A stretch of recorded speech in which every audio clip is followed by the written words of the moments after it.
Tu veux vraiment changer ta vie? Commence par te lever plus tôt. Je sais, c'est inconfortable, ça pique, surtout au début. Mais écoute bien, chaque minute passée au lit après le réveil est une minute que tu offres à ta procrastination. Et pendant que tu dors encore, il y a quelqu'un quelque part qui est déjà en train de construire la vie que toi, tu rêves d'avoir. Tu vois, ce n'est pas une question de talent, de chance ou d'intelligence. C'est une question de rythme, de priorité et de choix. Et ces choix-là, tu les fais dès le réveil. Le vrai problème, c'est que la plupart des gens vivent en mode réaction.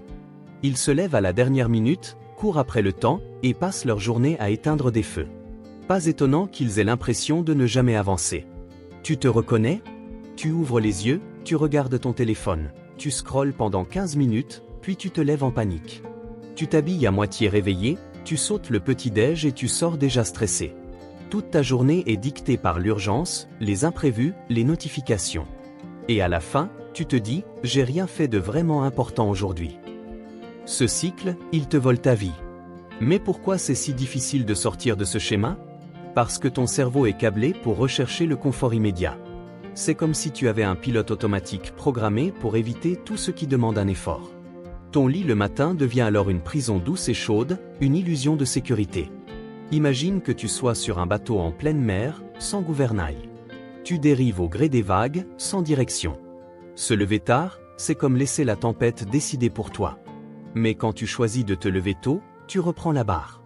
Tu ne subis plus ta journée, tu la crées. Tu ne réagis plus, tu agis. Alors, comment on fait concrètement? Premièrement, ne touche pas ton téléphone au réveil. C'est une règle d'or. Ton esprit est encore fragile, influençable. Si tu commences ta journée avec des infos, des messages ou des réseaux sociaux, tu donnes ton énergie à l'extérieur avant même de t'être connecté à toi-même.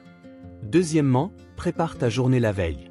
Pose tes vêtements, prépare ton sac, note tes 3 priorités pour le lendemain. Tu verras, ça réduit la friction mentale au réveil. Troisièmement, crée une routine matinale simple. Pas besoin de faire 3 heures de yoga ou de lire un livre entier. Juste 15 à 30 minutes pour toi. Bois un grand verre d'eau. Étire-toi. Écris une intention pour la journée. C'est comme allumer ton moteur intérieur avant de prendre la route. Et surtout, n'attends pas la motivation. Elle vient après l'action, pas avant. Ce sont les petits engagements répétés qui créent de grands changements. Tu ne deviens pas une personne disciplinée du jour au lendemain. Tu le deviens chaque matin où tu choisis de te lever quand c'est difficile. Chaque matin où tu décides que ta vie mérite mieux que 10 minutes de snooze. Pense à ça, la façon dont tu commences ta journée détermine la façon dont tu vis ta vie. Et tu as le pouvoir de choisir. Tu n'as pas besoin de révolutionner ton quotidien du jour au lendemain. Commence petit. Réveille-toi 15 minutes plus tôt cette semaine.